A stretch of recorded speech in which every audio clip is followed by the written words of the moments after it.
One broken-down car, one impossible choice.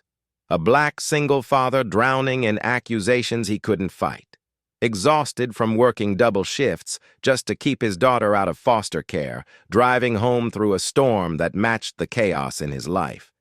Then he saw her, a stranger, standing in the pouring rain beside a luxury car, desperate and alone. He could have kept driving. He should have kept driving. He had every reason to look the other way, but he stopped. He didn't know that one act of kindness would become the most dangerous and miraculous decision of his life. Before we continue, please tell us where in the world are you tuning in from?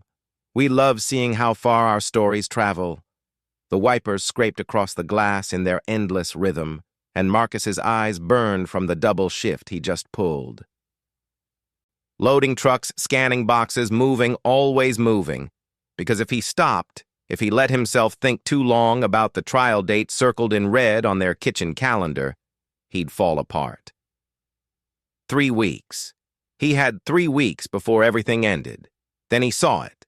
Hazard lights blinking weakly through the curtain of rain. A red luxury car pulled onto the shoulder of Riverside Drive, the kind of vehicle that cost more than he'd make in 5 years. A woman stood beside it, her silhouette barely visible, the other frantically jabbing at her phone. Marcus's foot eased off the gas pedal. His car slowed. "Keep driving," the voice in his head whispered. "You're exhausted. She probably has roadside assistance. Someone with a car like that has insurance, has money, has people who can help." But something about her posture, the way her shoulders shook, whether from cold or frustration he couldn't tell, made his chest tighten. His mother's voice cut through his thoughts, as clear as if she were sitting in the passenger seat. "Character isn't about what you do when things are good, Marcus. It's what you do when everything's falling apart." His jaw clenched. Everything was already falling apart. Victor Thompson. The name tasted like acid. 6 months ago, $47,000 had vanished from their small landscaping company's accounts. 6 months ago, Victor had looked him in the eye and accused him of taking it. 6 months ago, Marcus's entire world had collapsed. The worst part, Victor had been convincing. The doctored financial records, the forged signatures, the fake email trail, all of it pointed to Marcus. And Victor had better lawyers, better connections, better everything. "The evidence looks bad," his court-appointed attorney had told him just last week. Mr. Rodriguez's kind eyes full of sympathy that felt like pity. "I believe you're innocent, Marcus, but proving it, that's going to be tough." If convicted, he'd get up to 5 years. 5 years of Jasmine growing up without him. 5 years of her being shuffled through foster homes because her mother had walked out when she was 2, leaving nothing but a note that said she wasn't cut out for this life. The thought of 7-year-old Jasmine with her missing front tooth and her habit of putting her shoes on the wrong feet alone in the system. Marcus's car rolled to a stop behind the red sedan. The rain hit him like a wall the moment he stepped out, instantly soaking through his already damp cloth. He raised one hand as he approached, making sure she could see him clearly, keeping his movements slow and deliberate. The woman turned, and even through the rain he could see her body tense. Fear. She was afraid of him. Of course she was. A strange black man approaching on a deserted road at midnight. "Ma'am!" he called out, staying several feet back, making sure both hands were visible. "You okay? Car trouble?" She hesitated, studying him. Water streamed down her face, her clothes completely soaked. Then, as if making a decision, she nodded. "It just died. Won't turn over at all." Her voice was steady, despite the situation. Controlled, professional, the kind of voice that was used to being heard, to commanding respect. "Mind if I'd take a look?" Marcus asked.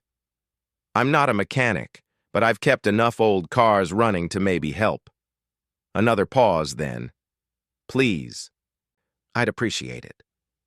She popped the hood and Marcus stepped forward.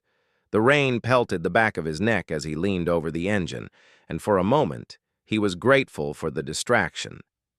This problem he could maybe fix. This problem didn't involve lawyers and courtrooms and the terrified look in his daughter's eyes. His fingers traced along wires and connections, and within minutes, he'd found it. Your battery terminal's loose. He called over the sound of the rain. Probably got jarred by a pothole. You got any tools? No, I don't think so. Marcus jogged back to his sedan, water streaming down his face, and grabbed his toolkit from the trunk. As he worked, tightening the connection and cleaning the corrosion from the terminal with the edge of an old rag, he found himself talking, filling the silence the way he did when Jasmine couldn't sleep. "This battery's on its last legs," he said, his fingers working despite the cold. "You should get a new one soon. There's a gas station about 2 miles up the road. They'll have them." He could feel her watching him. Even in the rain and darkness, he registered her face, the sharp intelligence in her eyes, the way she carried herself with quiet authority despite being stranded and soaked. She was the kind of woman who commanded rooms, he could tell, the kind who made decisions that mattered. The connection clicked into place, and Marcus straightened, wiping rain from his eyes. "Try it now." She slid into the driver's seat, turned the key, and the engine roared to life. The relief on her face was immediate, genuine, transforming her features. "How much do I owe you?" She was already reaching for her purse. Marcus shook his head, backing toward his car. "Just glad I could help, ma'am." "Wait, at least tell me your name so I can thank you properly." He turned back, rain streaming down his face, and for a moment their eyes met fully. He saw gratitude there and something else, a kind of respect, like she was seeing something in him that most people missed. "Marcus," he said then, because he was too tired to be cautious because the trial was 3 weeks away and nothing mattered anymore. "Marcus Johnson." "Thank you, Marcus Johnson," she said. Her voice warmed despite the cold. "You might just have saved my night." If only you knew, he thought, climbing back into his car.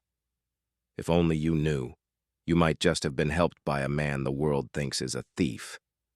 He pulled away, watching her hazard lights disappear in his rearview mirror. He'd never asked her name. In 3 weeks, none of this would matter anyway. He was wrong about that. 3 weeks later, Marcus sat in Cook County Criminal Court. His cheap suit borrowed from Mr. Rodriguez because he couldn't afford to buy one. His hands were clammy, his heart racing so fast he thought he might pass out. This was it. The moment that would decide whether he got to tuck Jasmine in tonight or whether he'd spend the next 5 years watching her grow up through prison glass. Mr. Rodriguez sat beside him, organizing papers with practiced efficiency. But Marcus could see the worry in his attorney's eyes. They both knew how this looked. They both knew what happened to people like Marcus when they went up against people like Victor. "All rise for the Honorable Judge Diana Mitchell," the bailiff announced. Marcus stood on shaking legs, his eyes fixed on the floor.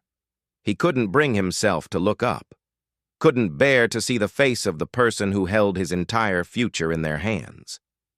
But then something made him glance up. Maybe it was instinct. Maybe it was fate. The judge entered, black robes flowing, her posture commanding and authoritative as she took her seat behind the bench, and Marcus's breath caught in his throat. Wait. He knew that face, those eyes, that way of carrying herself with quiet authority. His mind flashed back to the rainy night, the woman beside the red car, the gratitude in her eyes when he'd fixed her battery terminal. No, it couldn't be. But the more he stared, the more certain he became, and the more impossible it seemed. The woman he'd helped 3 weeks ago was now sitting behind that bench, holding a gavel that would determine his fate. His heart hammered in his chest. Was he imagining this? The lighting was different now. Harsh fluorescent instead of darkness and rain. She was in formal robes instead of soaked clothes. Her hair was pulled back severely instead of wet and loose around her face. Maybe he was wrong. Maybe his desperate mind was seeing connections that didn't exist, looking for hope in impossible places. But those eyes, the shape of her face, the way she held herself. Marcus's hands gripped the edge of the table. He wanted to say something, to ask, to confirm. But how could he? What would he even say? "Excuse me, Your Honor. Did I fix your car 3 weeks ago?" He glanced at Mr. Rodriguez, but his attorney was focused on his notes, completely unaware of the storm raging inside Marcus's head. The judge, Judge Mitchell, the bailiff had said, was looking down at the case file, her expression neutral and professional. If she recognized him, she gave no sign of it. Not a flicker of acknowledgement, not a hint of familiarity. Maybe it wasn't her. Maybe he was losing his mind. The proceedings began, and Marcus tried to focus, tried to listen to the prosecutor's opening statements, and Mr. Rodriguez's responses, but his mind kept returning to that face behind the bench. It looked like her. It really looked like her. But how could it be? What was the odds? Throughout the hearing, Marcus found himself stealing glances at Judge Mitchell, trying to be certain, trying to reconcile the desperate woman in the rain with this stern figure of authority. Every time he looked, he was more convinced, and every time he told himself he had to be wrong. Then something happened that made his heart stop.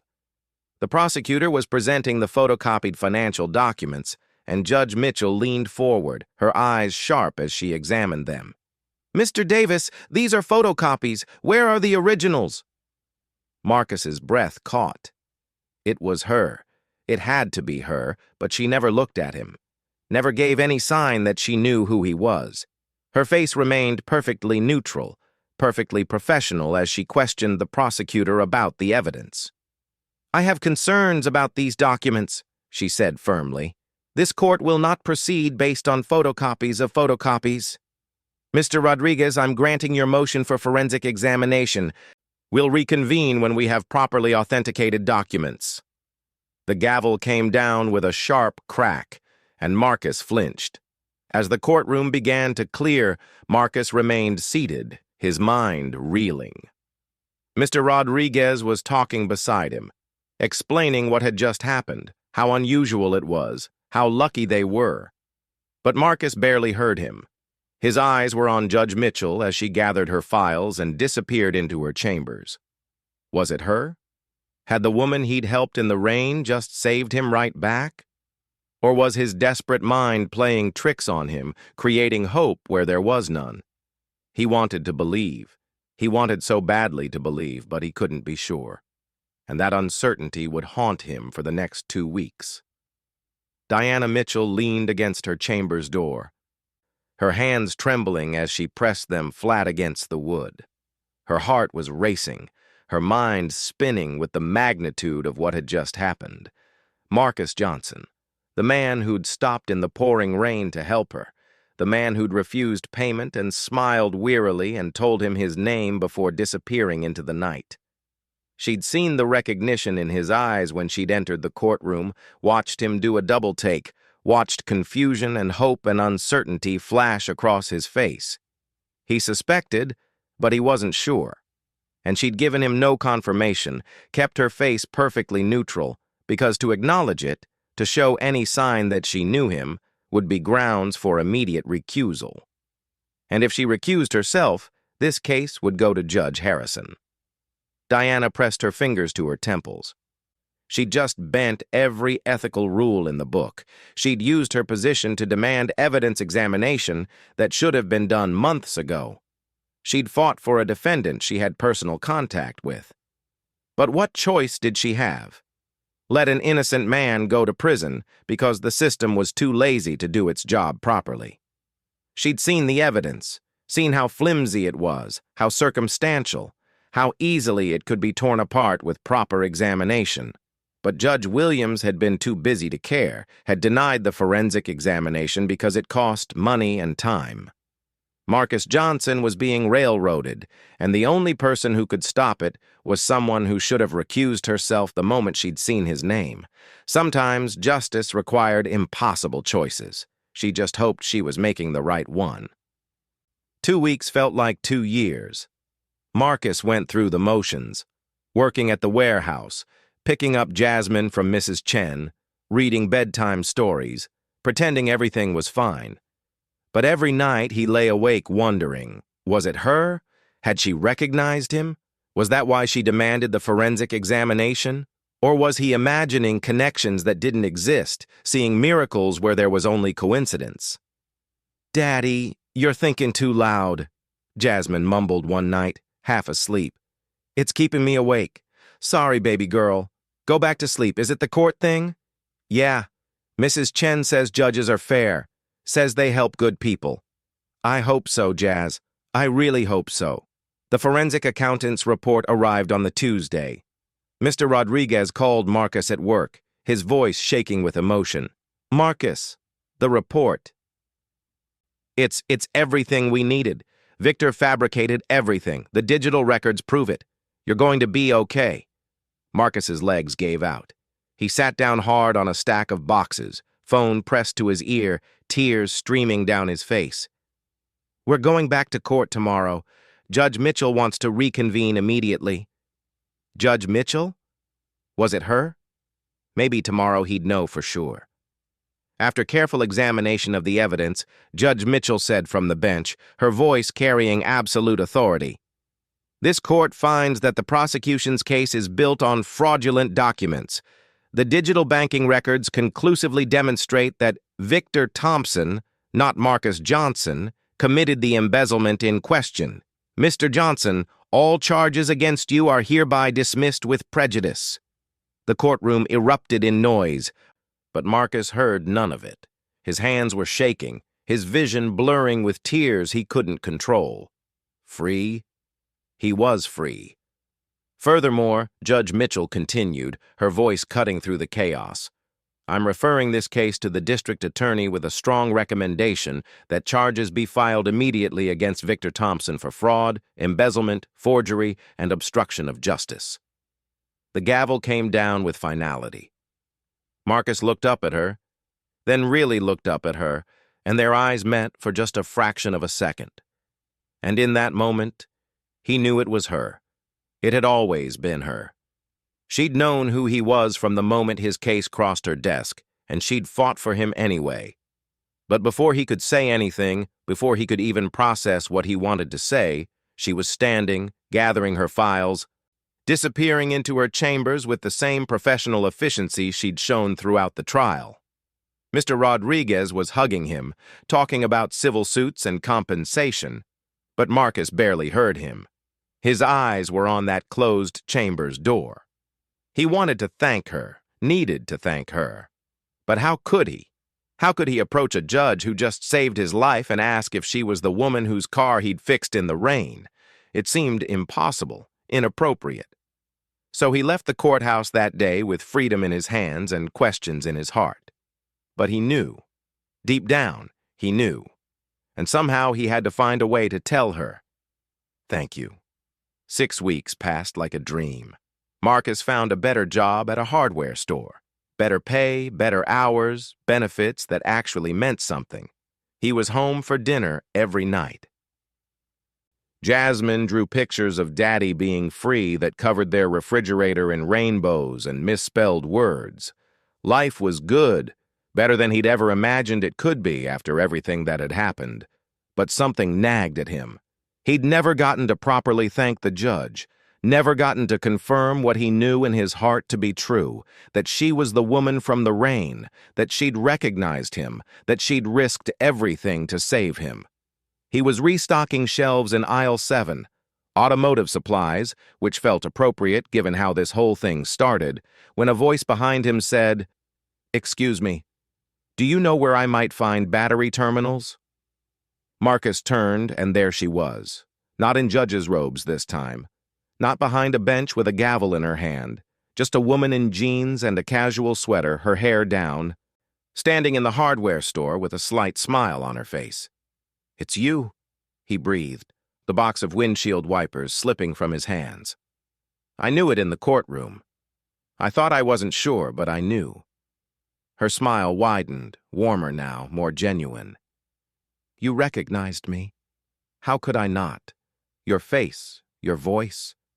But I kept thinking, maybe I was imagining it.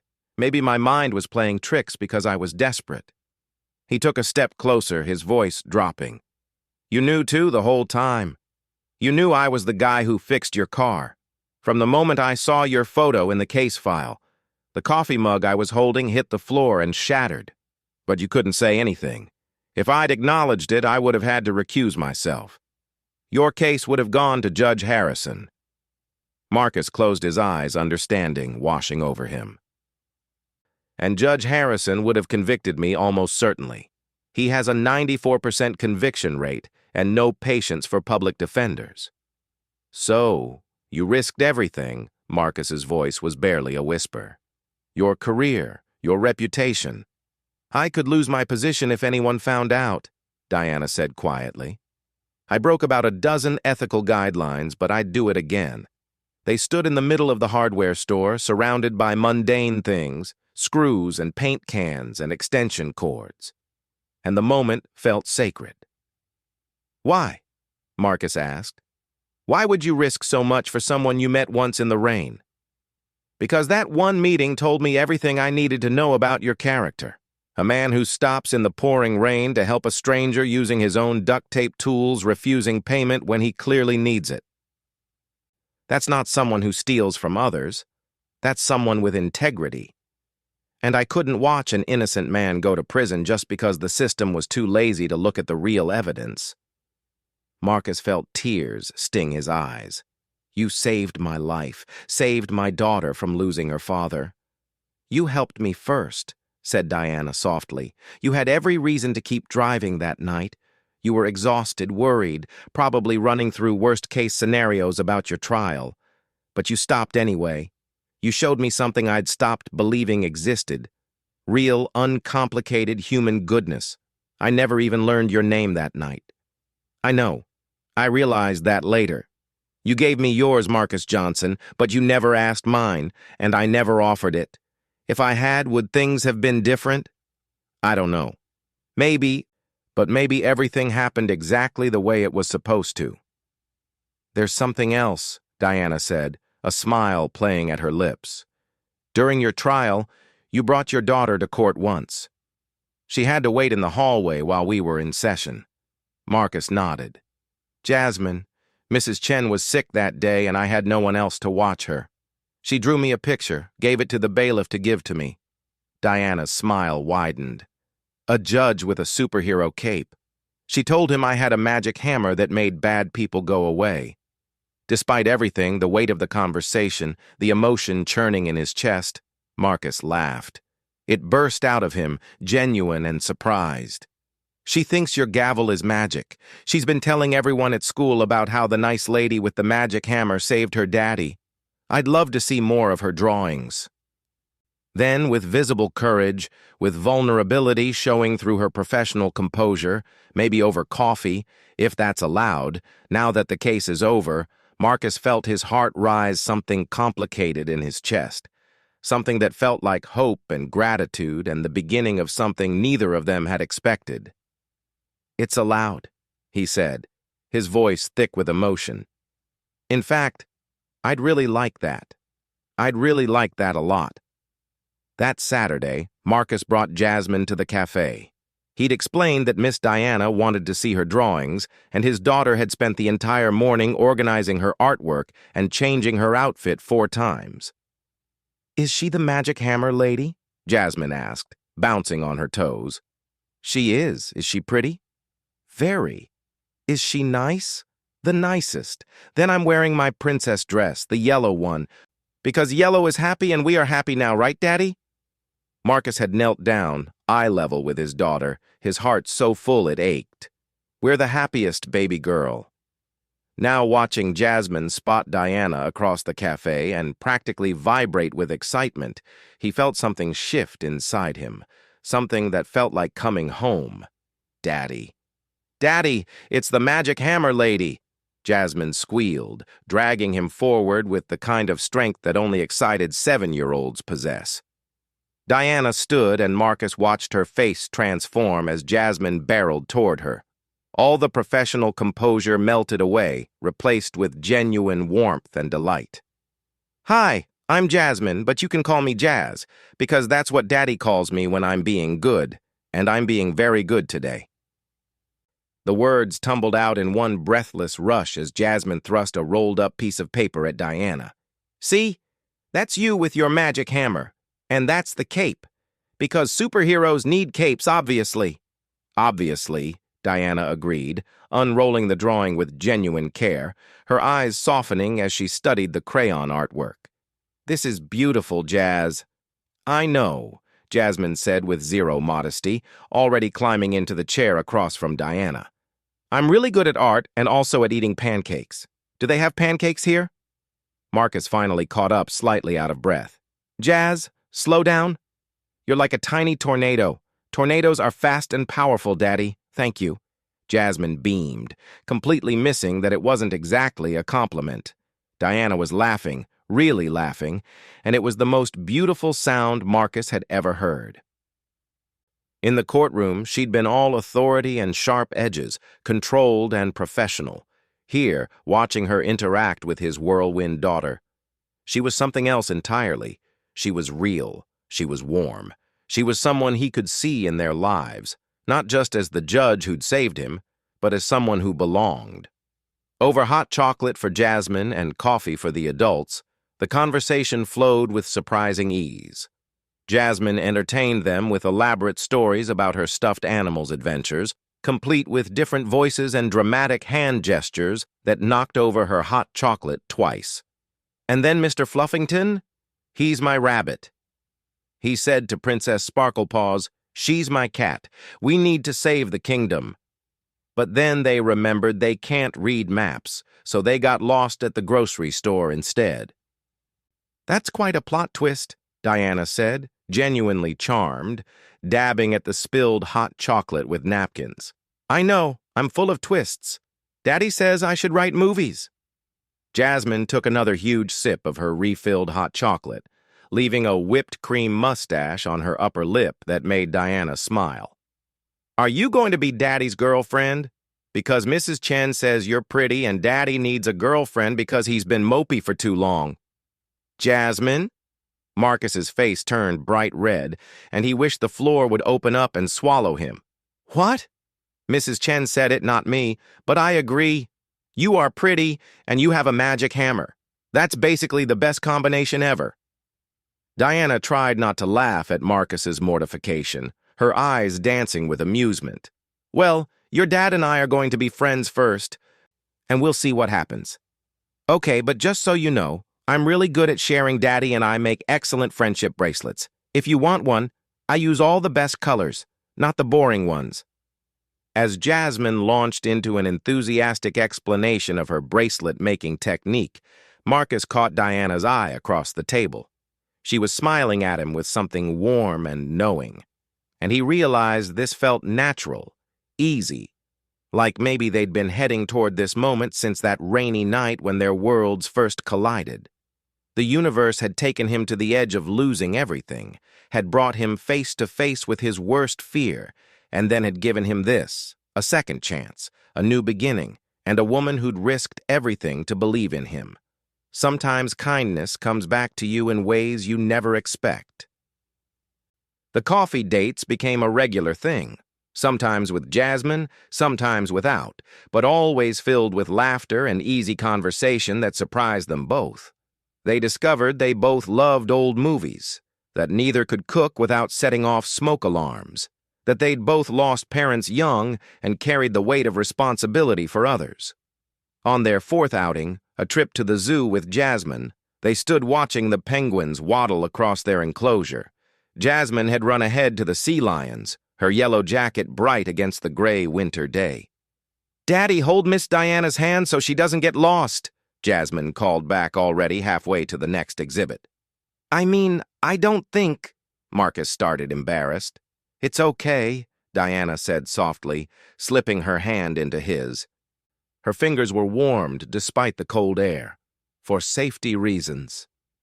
Right, safety, Marcus agreed, his heart hammering in a way that had nothing to do with fear. Her hand fit perfectly in his, like it belonged there, like this was always meant to happen. By month 3, they'd started having occasional dinners alone while Mrs. Chen watched Jasmine. Real dates where they could talk about hopes and fears without interruption. Though Jasmine always demanded full reports afterward. Did you hold hands? Did Daddy make his nervous laugh? Did you talk about me? You should always talk about me. I'm the best topic. One evening, after a particularly lovely dinner where they'd talked for hours without noticing the time passing, Marcus walked Diana to her car. The red sedan had a new battery now, and sometimes Diana joked that she should write a thank you note to the pothole that had jostled the old terminal loose. "Can I tell you something?" Diana asked, leaning against her car. "Something I probably shouldn't say because it's too soon and might scare you away." "You can tell me anything." "When I saw your name on that docket, when I realized who you were, I was terrified. Not because of the ethical implications, though those were very real, but because in that one interaction on Riverside Drive, you'd shown me something I'd stopped believing existed in this world." "What's that?" "Goodness. Real, uncomplicated human goodness. You had every reason to keep driving that night. You were exhausted, worried, facing trial in 3 weeks, but you stopped anyway. You used your own duct tape tools, got soaked helping a stranger, and refused payment. And I thought, this is someone worth knowing. This is someone worth fighting for." Marcus felt his eyes sting with unexpected emotion. "You risked everything for me." "I risked my career," Diana corrected gently. "You would have risked your daughter. Those aren't equivalent scales. What I did was the minimum that justice demanded. What you did that night was pure character." He kissed her then, soft and careful and full of promise. When they pulled the part, they were both smiling. Jazz is going to be insufferable when she finds out. Marcus said she'll probably demand a full report. She'll want to know if there were fireworks. "And what will you tell her?" Marcus pulled Diana close again. "I'll tell her there were fireworks, the best kind." By month 6, Diana had become a regular fixture in their lives. She learned that Jasmine hated mushrooms, but would eat any vegetable if you called it power-up food. That Marcus could fix almost anything with duct tape and determination. That their tiny apartment was filled with more love than many mansions.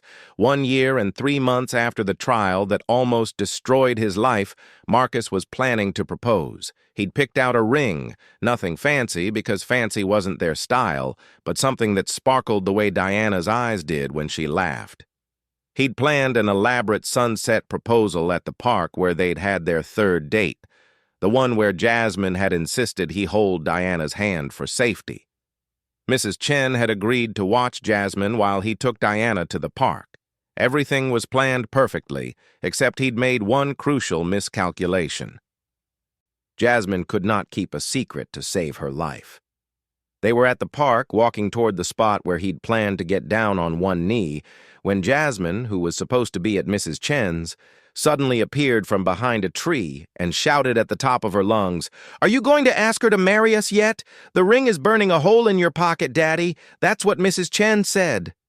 Diana's hand flew to her mouth, her eyes going wide with shock and delight. Marcus glared at his daughter, who was bouncing up and down with zero remorse. "Jazz, you were supposed to be at Mrs. Chen's. That was supposed to be a surprise. Mrs. Chen and I decided I should be here for the important moment. And oops, about the surprise. But surprises are hard to keep. They're like trying not to laugh when someone says poopy. You just can't." Several other people in the park had turned to look at them now, and Marcus felt his entire face burning. But Diana was laughing and crying at the same time, and when he looked at her, she nodded.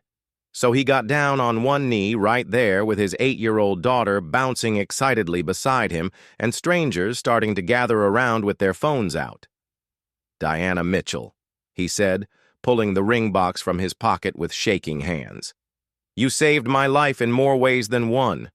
You saw me when I was invisible. You believed in me when the world didn't. You looked at my rusty toolkit and saw character instead of poverty. You looked at my chaos of a daughter. I'm not chaos. I'm enthusiastic." Jasmine interrupted indignantly. My enthusiastic daughter, Marcus corrected, fighting a smile. And somehow you fell in love with both of us. You've made us a family. You've made us whole. You've shown us that sometimes the person you help in the darkness becomes the light that saves you. Will you marry us? Say yes. Say yes. I already picked out my flower girl dress, and it's yellow. Jasmine added helpfully, jumping up and down. Diana was fully crying now, tears streaming down her face, but she was smiling so wide it looked like her face might split. Yes. Yes to both of you. All of you. Forever and ever. Jasmine launched herself at Diana, nearly knocking her over with the force of a hug. I knew it. I told Daddy you'd say yes. Mrs. Chen owes me $5. You bet on this? Marcus asked, incredulous, slipping the ring onto Diana's finger. Well, yeah, I had insider information. I'm very smart about these things. I'm basically a professional matchmaker. The small crowd that had gathered applauded, and several people were wiping their own eyes. One elderly woman called out, "Best proposal I've ever seen. Thank you. I helped plan it," Jasmine yelled back, waving like she just won an Oscar. Marcus pulled Diana close, kissing her while Jasmine made exaggerated gagging sounds, and then immediately said, "Okay, now that that's over, can we get ice cream? This is definitely an ice cream moment." The wedding was planned for the following spring.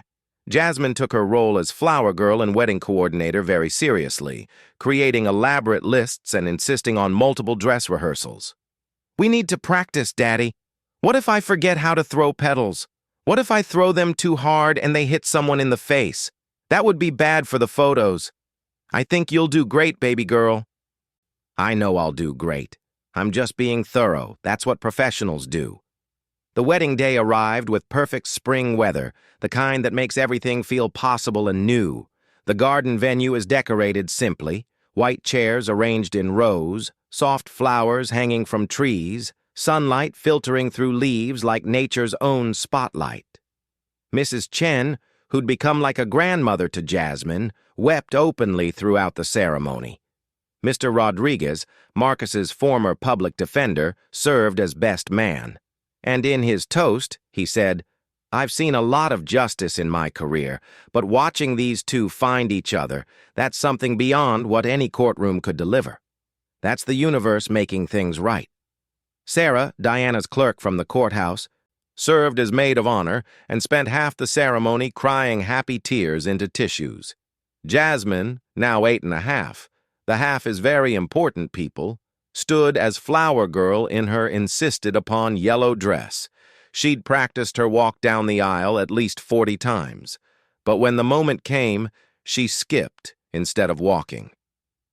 "Skipping is more joyful," she explained later to anyone who would listen. "This is a joyful day. Everyone should skip more. It's scientifically proven to make you happier." I read it somewhere. During the ceremony, when the officiant asked if anyone objected to this union, Jasmine's stage whispered loud enough for everyone to hear. "If anyone says anything, I'll fight them. I took a karate class. I know 3 moves." The guests erupted in laughter, and even the officiant had to pause to compose himself. When it came time for Jasmine to present the rings, she carried the pillow like it held the crown jewels, walking with exaggerated care. Then she announced to the assembled guests, "Just so you all know, I set them up. I'm basically a professional matchmaker. Now, if anyone needs help finding love, see me after the ceremony. My rates are very reasonable. Mrs. Chen, you're next on my list." Mrs. Chen nearly spit out her champagne, and the guests dissolved into laughter again. The vows themselves were simple but profound. Marcus promised to always stop for strangers in the rain, to keep fixing things with duct tape and hope, to be the father Jazz deserved, and the husband Diana had never thought she'd find. Diana promised to always fight for justice even when it was hard, to use her magic hammer wisely, to embrace the beautiful chaos that came with loving a tornado in an 8-year-old body, and to never take for granted the man who'd shown her what true character looked like. As they exchanged rings, Jasmine whispered to Mrs. Chen, "This is the best thing I ever did. I'm really good at this matchmaking stuff." During the reception, Jasmine took her self-appointed job as party coordinator very seriously. She taught Sarah from the courthouse how to do the floss dance, critiqued the DJ's song choices, more Encanto, we need way more Encanto, and ensured everyone knew the full origin story of her parents' relationship. So, basically, Daddy fixed her car in the rain because he's nice. Then, she used her magic hammer to save him from the bad guy because she's awesome. Then, I drew a picture because I'm artistic. Then, they fell in love because obviously they should. Then I told them to get married because I'm smart. And now we're a family. Any questions? One guest raised his hand. So, you're saying you're responsible for all of this? Obviously. I mean, they helped a little bit, but mostly it was my excellent planning. I'm gifted. As Marcus and Diana shared their first dance, she whispered against his shoulder.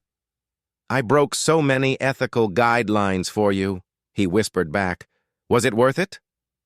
She looked over at Jasmine, who was now attempting to teach the very serious Mr. Rodriguez how to do the worm on the dance floor with zero success but maximum enthusiasm. Then back at the man who'd stopped to help her on the worst night she'd had in years. "Every single violation," she said, and kissed him as their small gathering of loved ones applauded, and Jasmine yelled, "Get a room! Just kidding! This is romantic! Keep going!" Later, during what was supposed to be the father-daughter dance, but became a family dance because Diana insisted on joining, Jasmine looked up at both of them with unusual seriousness.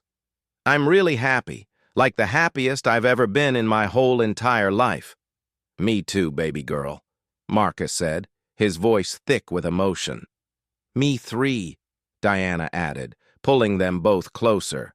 "Good, because now I have a mom who can teach me about the law and a dad who can teach me about fixing cars, and I'll be basically unstoppable. I'm going to run the world someday." "That's what I'm afraid of," Marcus laughed. "Also, can we get a dog now? Because families should have dogs. It's basically a rule." I checked. "We'll talk about it," both parents said in unison. "That's parent talk for maybe. Yes, I'm totally wearing you both down. I can feel it working. Sometimes we think we know how our story will end. Marcus had believed his would end in a courtroom with a gavel coming down to seal his fate and separate him from his daughter forever. He'd believed in a world where character didn't matter, where the system crushed people like him without mercy or second chances. But he'd been wrong about all of it. Victor Thompson was serving 5 years for fraud and embezzlement. The real evidence, once properly examined, had been overwhelming. Justice had been served, even if it had taken an unconventional path to get there. Marcus had spent months believing the system would destroy him, never knowing that the system, in the form of one remarkable woman with a conscience stronger than her fear, had been fighting for him all along. And Diana, she'd spent years dispensing justice from behind a bench, making decisions that affected countless lives, believing that following the rules was always the same as doing right. But she'd learned that sometimes the greatest judgment you can make is choosing to follow your heart, even when it means bending rules that were written without room for mercy or human connection. As for Jasmine, she gained a mother who taught her that being strong and being kind weren't mutually exclusive, who showed her that sometimes the bravest thing you can do is believe in someone when the world doesn't, who proved that magic hammers are real if you're willing to use them for good, and who never ever underestimated the matchmaking skills of an 8-year-old with a plan and unlimited confidence. The three of them, a black father who believed in helping strangers, a judge who believed in justice over blind rule following, and a little girl who believed in magic hammers, became the family none of them had known they were searching for. And that makes all the difference in the world. If this story reminded you that kindness always comes back to you in unexpected ways, hit that subscribe button and share this with someone who needs to hear it today. What's the kindest thing a stranger ever did for you? Tell us in the comments below. Your story might be the next one we tell because we all have the power to stop in the rain. We all have magic hammers in our hands if we're brave enough to use them for good.